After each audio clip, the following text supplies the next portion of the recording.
Hello నమస్తే, welcome to food and fun channel. నేను మీ సల్లూరి సాగర్ని. ఈరోజు ఏం చేద్దాం అప్పు మనం?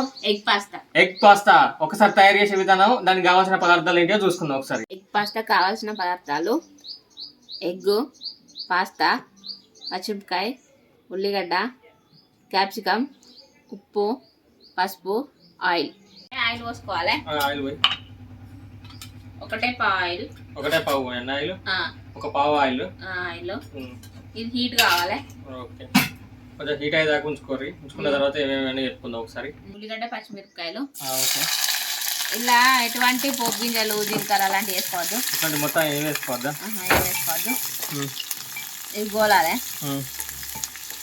అంటే దీనిలో ఎటువంటి అంటే మామూలుగా ఈ ఆవాలు గీవాలు ఇలాంటివి అసలు ఏం వేసుకోవద్దు. అది కూర అవుతుంది.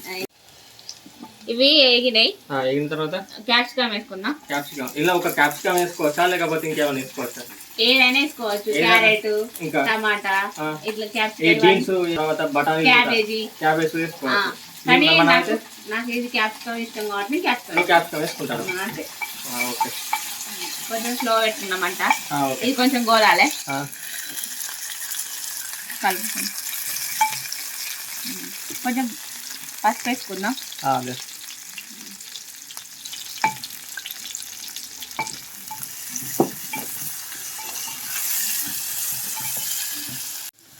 అయ్యో, క్యాప్సికమ్ను ఇవన్నీ మిర్చీలు అండేగిన తర్వాత నెక్స్ట్ ఏం వేసుకోవాలి? కొట్టు పోసుకుందాం. కొట్టు. ఓకే, మనం తీసుకున్న క్వాంటిటీకి ఒక కొడుగుడు సరిపోతుంది కదా? చాలు. ఓకే,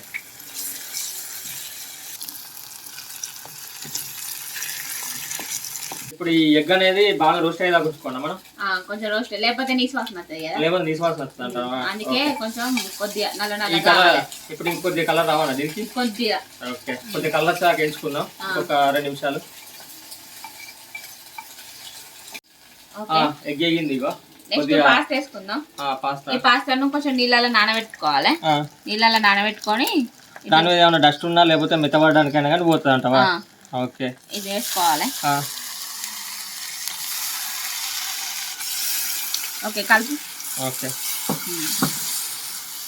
దీనిలో కారం మసాలా ఏది వేసుకోవద్దు. దీనిలో మిర్చిలు తప్ప ఇంకేది వేసుకోవద్దు. దీనిలో కారం గీరం మసాలాలు గిసాలాలు ఏది వాడద్దు. అల్లం సుది వేసుకోవద్దట. సరే, ఇవి కొద్దిగా లైట్ గా ఆయిల్ లో రోస్ట్ అయ్యేదాకా ఉంచాలి. ఉంచినాక కొన్ని వాటర్ పోసుకుందాం ఇప్పుడు. సరే, ఇవి అయితే రోస్ట్ అనేది తర్వాత వాటర్ యాడ్ చేసుకుందాం. దీనికి మగ్గింది. పాస్తా మెత్తగా వేయడానికి వాటర్ పోసుకుందాం. సరిపడంత వాటర్. ఓకే, మనకు ఎంత సరిపడితే అంత సరిపోతుంది కదా? అంతే. ఓకే, సాల్ట్ వేసుకుందాం. సాల్ట్ సరిపడంత సాల్ట్. ఓకే, ఎంతసేపటి వరకు ఉండాలి ఇట్లా ఈ వాటర్ లో? ఒక 10 మినిట్స్ చాలంతే. ఒక 10 మినిట్స్ సరిపోతుంది. చిక్కగా రావాలి. ఇట్లా చిక్క వాటర్ ఉండి లేనట్టు చిక్కగా రావాలి. మామూలుగా ఇట్లా పట్టుకుంటే జిగురు జిగురు వచ్చేటట్టు అట్లా ఉంటేనే మంచిగా ఉంటది. ఈ పాస్తా అనేది కరెక్ట్ రెడీ అవుతుంది అన్నట్టు. సరే, ఒక 10 నిమిషాల తర్వాత పాస్తా రెడీ అవుతుంది. మనం ఒకసారి తిని టేస్ట్ చేద్దాం. ఓకే, పాస్తా రెడీ అయింది. ఇట్లా మగ్గాలి మంచిగా. ఓకే, ఇట్లా చిక్క మంచిగా వచ్చింది. సరే, రెడీ. గ్యాస్ స్టవ్ బంద్ చేయి. దీన్ని ఒకసారి టేస్ట్ చేసి ప్రేక్షకులకు ఒకసారి చెప్దాం ఈ పాస్తా ఎట్లుంటదని. మార్నింగ్ పిల్లలకైనా పెద్దోళ్ళకైనా ఈ పాస్తా అనేది ఇమీడియట్ గా చేసుకోవడానికి ఈజీగా ఉంటది అండ్ హెల్దీ ఫుడ్. ఇది ప్రతి ఒక్కరు తినరు ఇంట్లో. ఒకసారి మీరు టేస్ట్ చేసి మీకు చెప్తాం.